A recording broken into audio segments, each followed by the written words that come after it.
अहिले तपाईहरुले देखिरहनु भएको यो मनमोहक ठाउँ हो यारा गाउँ। हिमालको काखमा अवस्थित यो गाउँ प्राकृतिक सौन्दर्य, तिब्बती संस्कृति र शान्त वातावरणका कारण निकै प्रसिद्ध छ। अब हाम्रो यात्रा अगाडि बढ्दै लुरी गुम्बातर्फ पुग्छ। यो गुम्बा धार्मिक, ऐतिहासिक र सांस्कृतिक रूपमा अत्यन्तै महत्त्वपूर्ण मानिन्छ।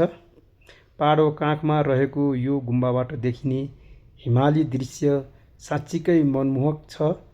यहाँ पुग्दा मनमा शान्ति, श्रद्धा र प्रकृतिको सम्मान अझै बढेको महसुस हुन्छ।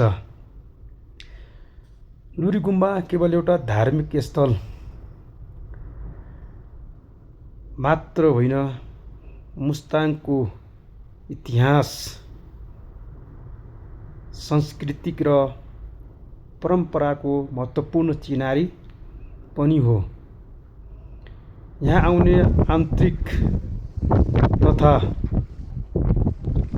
बाह्य पर्यटकहरूले यसको सुन्दरता र आध्यात्मिक वातावरणलाई जीवनभर सम्झिरहन्छ।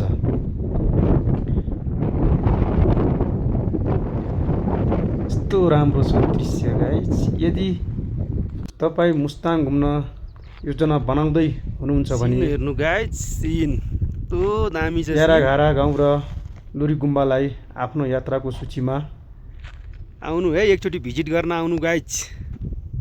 अवश्य समावेश गर्नुहोला। यहाँको प्रत्येक दृश्य तपाईँलाई नयाँ